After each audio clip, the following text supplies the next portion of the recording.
Good morning, everybody. Welcome to Wednesday, where we talk about everything to do with relationships and communication. My dear friend and co-host Tara is traveling today, so it's just me. I'm thrilled to be here. And we do have a guest today. Her name is Marjory, and she's just be joining us here in a minute. And we're going to get started because we have an in-person event this weekend that we are super excited about. I know several of you are coming. It's going to be awesome. So to start us off, I want to ask, maybe I'll ask Tom. Tom, what gives you the power to walk through walls? You probably know the answer, so don't answer it. It's my punchline, a door. So everybody, if you haven't yet, come join us this weekend and walk through a door, walk through those walls, join us in person, and let's get started. Kick us off. Welcome, Marjory. Good to see you. Anthony, you really opened our minds with that joke. See, I knew you'd have even an extra follow-on for that one.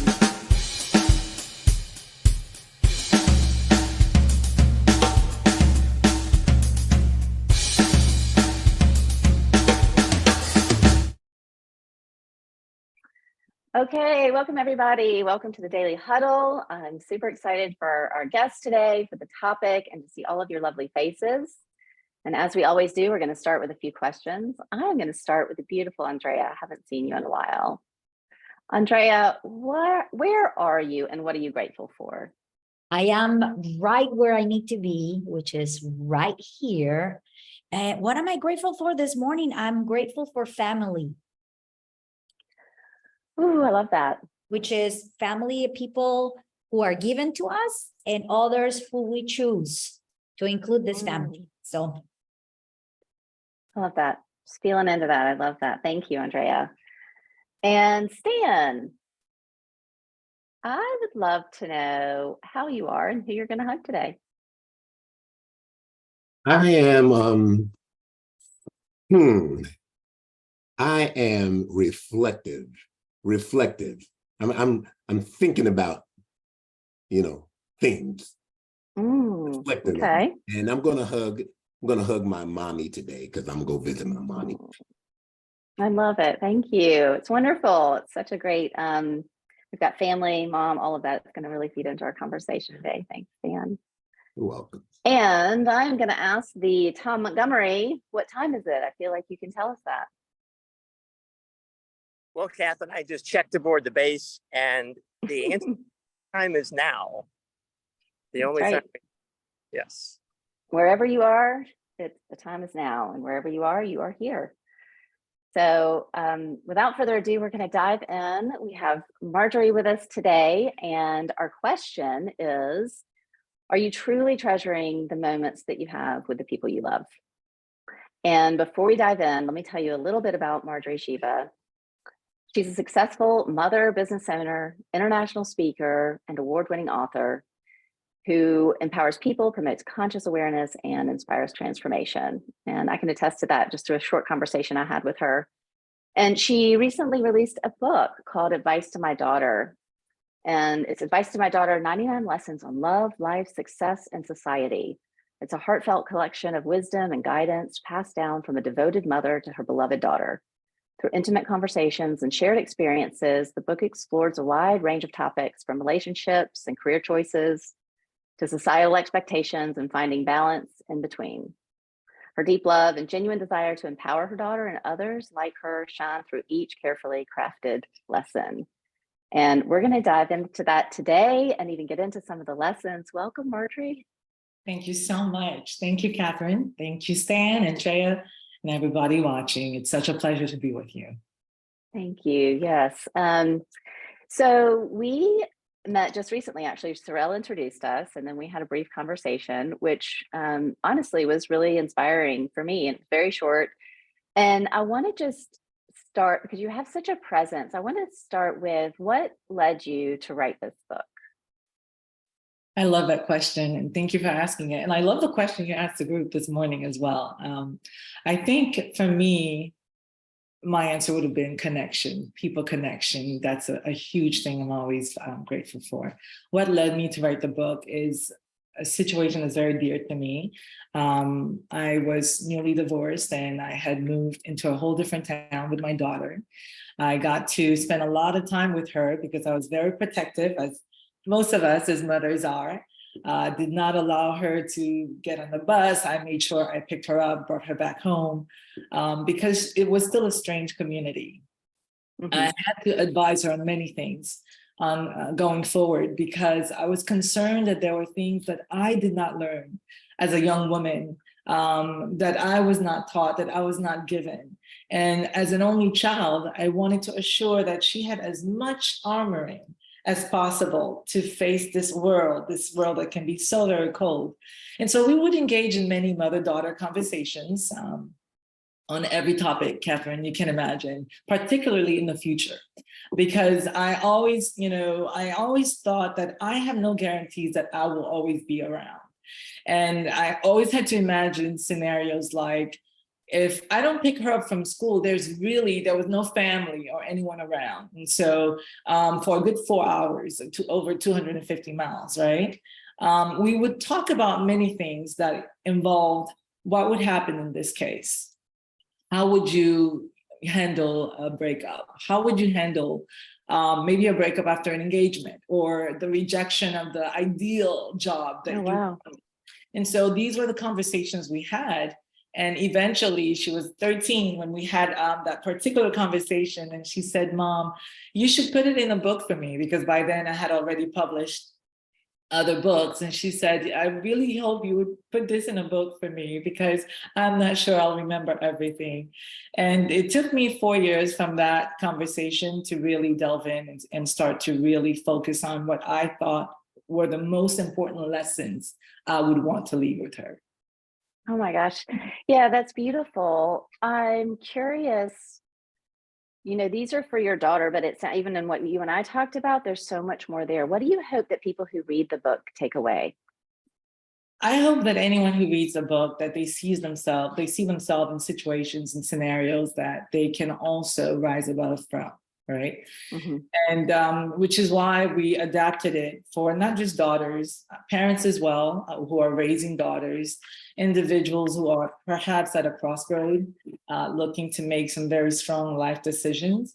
And most of these, I always felt, no advice that you're given will complete what you need on your journey. Your own experiences will always be what trumps any advice. If you're wise, you'll take the advice and avoid some of the pitfalls that others have had to undergo, perhaps.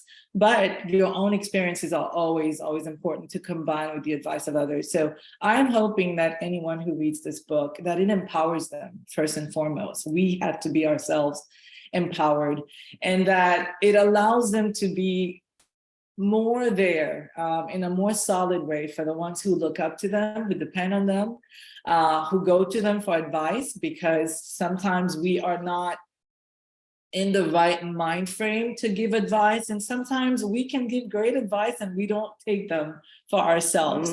I think a lot of people it will resonate. A lot of the lessons will resonate with them as, this is true, I know this, and perhaps there'll be some other things that they'll take away from. So let's dive into that, because the question that we have today is, are you truly treasuring the moments that you have with the people that you love? It's so important to you and came up in our conversation. So what would you say to that? Like, how do you do that? Absolutely. Well, first and foremost, again, connections. We all should be really grateful for that in whatever form. And that's whether it's a human, a friend, a neighbor, a family member. And those connections, they are really, really vital to the experience that we have here in this life. We're here for a reason, clearly. We are alive for a reason. And we know many people who have perhaps had certain diseases or been in certain accidents, and somehow they survived. So what's the difference? What else is left? There are more connections to make, right? There are more lessons to be learned. There's more to discover. And, spiritually for me, I do believe that there are things that we came here to do that unfortunately we've been distracted out of, that we're not connected, we're not going back to our source. And I use that term because however you frame that, but there is a source from which you came. You did not create yourself and you didn't simply emerge. And so that energy, you are always in need of it to kind of replenish, to make yourself wholesome, to remember what your goals are. And we also are reminded of that through the connections we make, the people we meet, the conversations we have, sometimes with a perfect stranger. And so for me, this is why it's so important that we honor the people that we are connected with, that we elevate them and that we listen and that we share with them those things that are important to us as they share with us what's important to them. And in that manner, if we take, for instance, our children, and I believe I shared that with you when we spoke briefly, is that one of our biggest goals, as parents, as guardians, as advisors, especially as parents, is to see to it that our children are able to move forward after our passing, that they can land on their own 2 feet. Yes, they will grieve, yes, they will miss us, but not to the point where it completely breaks them and their ability to go forward in life. And so this is why I feel it's so important, that question, and that's my response to it. I love that. What I keep hearing you say, you keep saying connection, and there's connection, lots of different types of connection, but when we met, and I can feel it now, you are really present. Like, I can feel your presence. You're here, you're not distracted other places. And that, I think, had a real impact on me when we talked. We were able to have a deep conversation. I could feel what you were saying. And we start the daily huddle every day with presencing, like, where are you and what time is it? How do you do that? What is your secret to really, because I think that's really at the foundation of connection. Because we could talk and be transactional, but the deep connection, I think, is what you're talking about. Absolutely. And Catherine, I felt that same energy from you. And I feel like that is the reason why we connected as quickly as we did. I think I'm an avid reader. And so I love to learn, especially, personal development, spiritual books, etc. What I think has helped me is understanding that being in the moment, it's the only time. All of time is always now, right? So we think about the past because we are either regretful or we are going through, certain memories that we miss or that we are upset by, and then we think about the future because we're worried about what's to come. But what we always have it's always now. It's the present time. And that goes back to making sure that when we are with other people that we're spending time with, that we are connecting with them the right way, because we don't know if we have the next hour with them, if they have the next hour with us or the next day.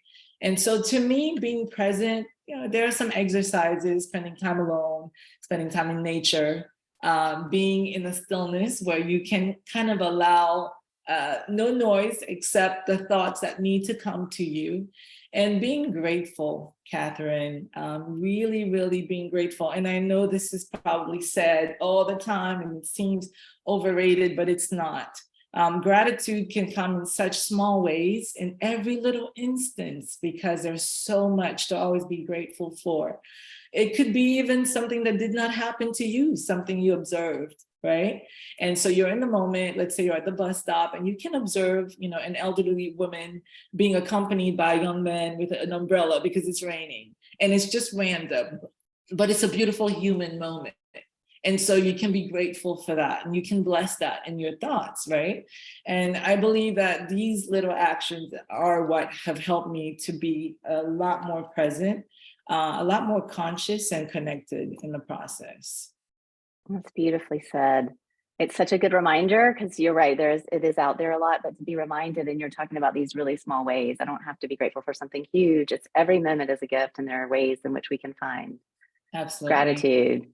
Well, I want to get into some of the lessons because you shared a few with me, and I was like, oh my gosh, wow, so moved by them and thinking, oh, I would love to impart some of this on my son in a different way now that I've met you. So, what are some of the lessons that you want to share with us today?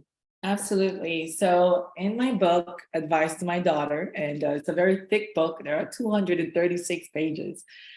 This is a work of labor of 4 years, Catherine. I really wanted to make sure that the best advice and examples, et cetera, I was able to extract from my experiences and my memory. So one lesson I really love to share is the lesson to be more charitable. So the lesson says, be more charitable.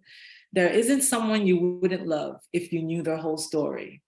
And as I shared with you, that doesn't mean loving them to necessarily bring them home and live with them, or loving them to marry, or in that sense, but loving in a sense that is agape, right? Loving to appreciate their pain, to appreciate their lackings, what they don't know, how they don't know, to deal with you, their growth that's perhaps limited for whatever reason. Understanding that we all have had experiences that left us jaded in some way. We're all conditioned by the communities, the environment, nature, nurture, that we endured. And so sometimes some of us have more of the ability, the strength, the mindset to kind of rise above that. And we can hope for that for everyone, but we all do it at different degrees. Some of us more than others, and others, very seldomly. And so it looks like they're stagnant, right? There's no growth. It's so looks, but we don't know the person's pain, and we don't all have the same emotional and mental strengths, right?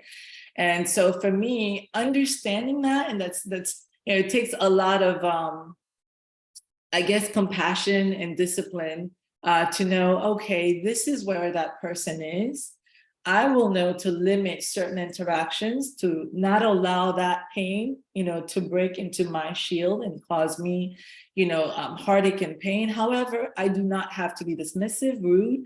I don't have to judge this person in a way where, it further alienates them from me, but I can appreciate where they are, right? And love them and be kind to them nonetheless. And so this is where the be more charitable, because a lot of times we think about charity in the sense of giving money to a nonprofit organization, looking for needy children around the world, but we are lacking charity in our own home. Well, I love this one. You shared this with me on the phone, and I've actually already used it. My son is on safety patrol, which means he helps at carpool. And his first day he came home and he said, "Mom, this one parent yelled at me." He said, "Isn't that your job to get the kid in the car?" Apparently there was some kerfuffle in trying to get the child in. And I said, well, I just had this conversation with this amazing woman, Marjory, and she said to be more charitable, that I love the line that you won't, I can't remember how you said it, but you will always love them if you knew their whole story. It's in that vein. And I said, you don't know where that dad was coming from. You don't know what his day had been. So let's just give him some grace and know that we'll get frustrated at times too, and bless him and move on. Well, So I love the way that you frame that, is that because we do judge, we're assumption machines. We make all these assumptions, and just to say, actually, there's a whole story behind this person. absolutely. And if I knew it, I would love them. Absolutely. And I'm so glad that was the response you gave him. That's very beautiful. Yeah. So I'd love to hear another one. And then I want to open it up to questions, because I know that folks want to engage with you. And another lesson that I like to share with people is to understand, the dynamic of impact versus intent. And so I'll go into that by saying, you might mean well and still hurt people.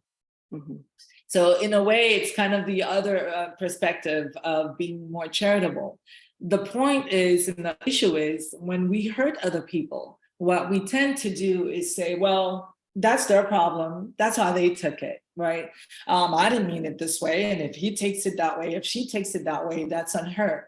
And that's not true, right? Because as a community, we do have a responsibility to one another to see to it that if we break things, that we mend them, right? If there is confusion about our words or actions, that we clarify what our words and actions meant. And it's easily accepted in the workplace, right? But somehow it never kind of trickled down to everyday interactions, because we are clear when HR tells us, hey, I know you love to touch and that's how your family interact, but this person is uncomfortable, right, with your hand on their shoulder, or they're uncomfortable with you talking very loudly because they feel like they're being yelled at, right? And so immediately we understand we have to curtail our actions based on that person's comfort, correct? So it's no longer the golden rule, which is do unto others as you would like them to do unto you. We're now in an era that we've evolved into the platinum rule, which is do unto others as they would have you do unto them. Because it matters how people feel. It matters the situations that they interpret the way that they do, because we were not all raised the same. We didn't all have the same experiences. And certain things that are completely comfortable for you could be a trigger to someone else. And so you might mean well and still hurt people. What then? Well, when you do know that you've hurt them, see to it that you fix the situation, have a conversation and clarify, that was not my intention, I apologize, right?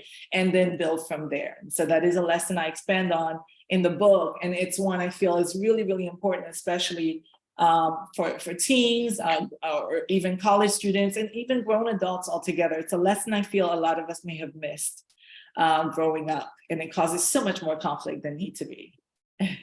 I love that shift into the platinum rule. How do they want to be treated?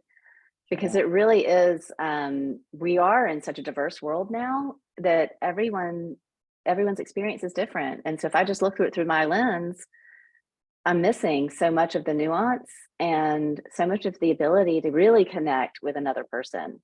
Absolutely. I think that's a place where we can create a lot of disconnection. To your point, it's just barrel through. This is the way I do it. I don't mean anything wrong, you know. And I think it's calling ourselves to a higher level of accountability and responsibility. Yes, I love that. Absolutely. And it's essential. It's going to make doing life a lot easier. You won't, win everybody. You won't be loved by everyone, but that's not the point. The point is to have harmony.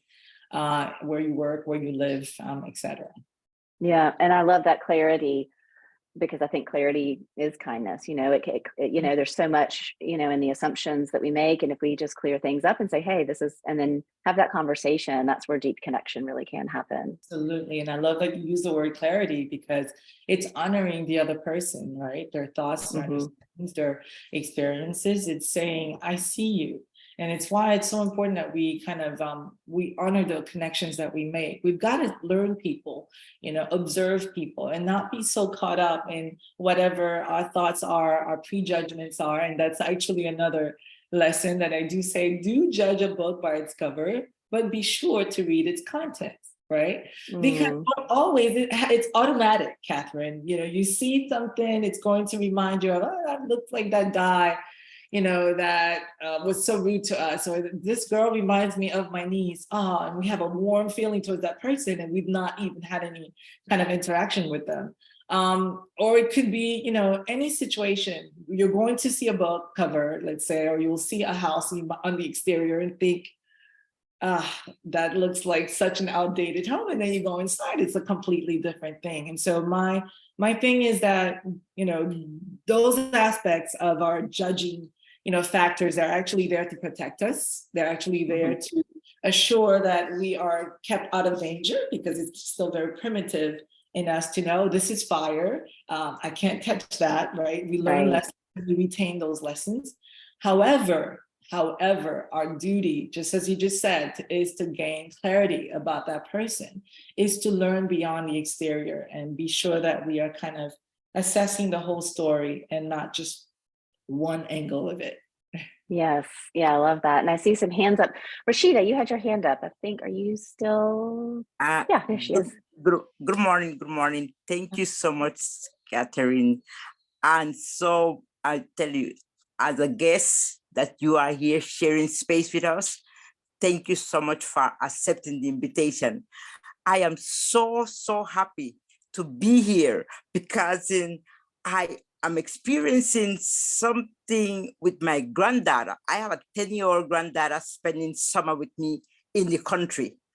And what I have heard from you and what I am practicing are instilling in her, it's amazing to see that I'm on point.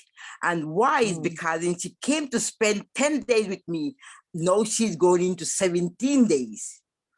So wow. she is saying, Nana, thank you so much. You are really stern, but I am taking away so much from this vacation that I can go home and write a book. I am so impressed with your book and the instillment that you have done for the Daily Huddle, just for this 20 minutes. Thank you so much for really making me reinforce what I'm instilling in my granddaughter. Thank you so much for it. Thank you for sharing that. That's wonderful. And continuous blessings to you both. Thank you. Thanks, Rashida. Sorrel. Good morning, Marjory. So good to see you. On the cover of the book, it says 99 lessons. I'm wondering what lesson 100 is. And and I'd love for you to channel the source right now and say lesson 100 and begin the next book.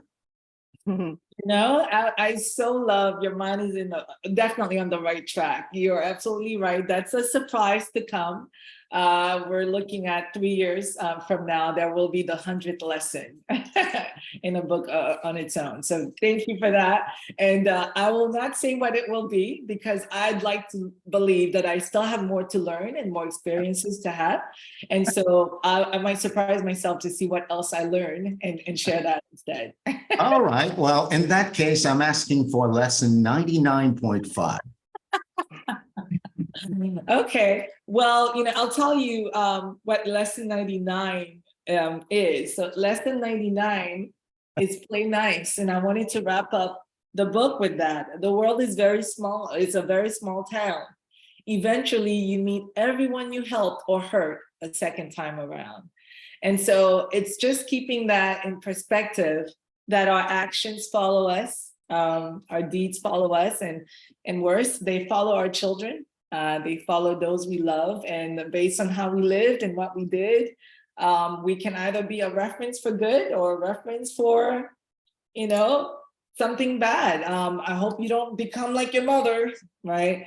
I hope you don't, act like, this person or that person, or wow, this is great. You are as kind as your mother was, you're as generous as your mother was. Just an example. And that's for everything. People are going to use references, and it's not to burden us where we feel like we have to kind of be heroes all the time, but it's to be mindful of our actions and our deeds, that we are affecting real people and real people's lives. And sometimes the wrong we do can become a trauma and for someone else. And that takes generations to heal. And so you really don't want to inflict that kind of pain on anyone. So play nice, Sorrel. I love it. What comes to me is we're always having an impact. Is it the impact we want to have? Love that. Hear you saying that, like, be intentional. And I can't believe it's gone so quickly. We've got a couple minutes. Tom, what do you have for us? Oh, thank you, Catherine. Thank you, Marjorie. This is fascinating. And Catherine, remember those words, play nice. But I always do. Just listening to your talk, Marjorie, and thinking about the origin of the book. So lessons learned for your daughter. I imagine as you started to get really focused on that, really mindful of what you would want her to know, I would guess that there were lessons maybe that you hadn't thought of that may have come entirely from your daughter, either her asking about it or doing certain things that really clued you into something that you hadn't thought of previously. I was curious if you could. Yeah, absolutely right. You're so right, Tom. Absolutely. It took me on a whole journey where I had to kind of reprocess some of the things that I had been through, but you are absolutely right. A lot of the lessons started to be generated from our conversations, or she's a little girl, she's having different experiences, likes and dislikes. And so she would come home with certain pain, you know, of what this boy said to her, or certain pain of feeling that she was rejected by others. And I have to walk her through that, and in certain ways help her to stand up for herself. One of the things with her would be if a teacher had marked something on her on a homework, and she would it would really bother her, and I'd say, what did the teacher say when you asked about this? I didn't have the courage to, you know, go to the, and I'm thinking, why?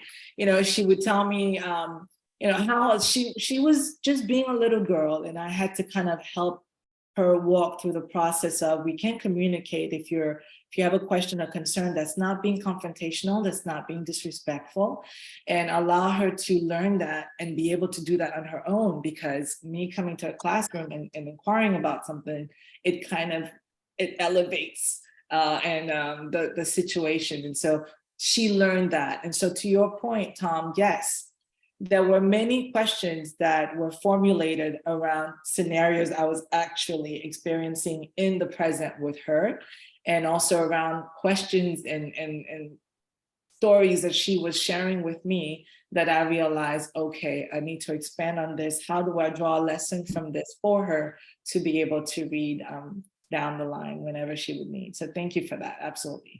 Okay, great. Well, thank you. Yeah, I appreciate that insight. Thanks, Tom. Thank you, Marjorie. Thank you so much for sharing your energy and your wisdom and your presence with us today. It's truly been amazing. Thank you so much for having me, Catherine. I look forward to more connections with you. I definitely appreciated the opportunity. And thank you, Sorrel, and everyone else who's on the phone. I really appreciated having had the chance to share about my book today. Yeah, that's great. And we'll put a link to where to purchase the book online, and stay with us for just a few more minutes, Marjorie, if you don't mind, if you're able. And we're going to close out today with our 7 tenets. Every time I do this, I feel like we always have to start with love, and everything that Marjorie's talked about is so true. Love, give of your whole heart, and to be more charitable, give of your resources. And most importantly, I think, is to give your presence, really, truly be with the people that you love, so that you can treasure those moments. And eat more plants, treat your body well, sleep, get those 7 hours. That'll allow you to relax more and to stress less. Don't forget to laugh out loud. That also feeds your body, mind, and soul. And as always, move that body. Move what your mama gave you. We didn't create ourselves. Let's use it or lose it. All right, August 12th, this weekend, Saturday, we have our in-person daily huddle event. You can register at the Daily Huddle event. I always do this, don't I? thedailyhuddleevent.com, and we would love to see you there. We want to give you all a hug in person. We are going to be sharing stories and lessons on finance, spirituality, relationships and communication, leadership, just 3 days away. Register today. We hope to see you there. Thanks, everybody. Wow. All right, thank you. Thanks, Thank you so much, Marjorie. Thank you, everyone. One love, guys. One love. Thanks, Rashida.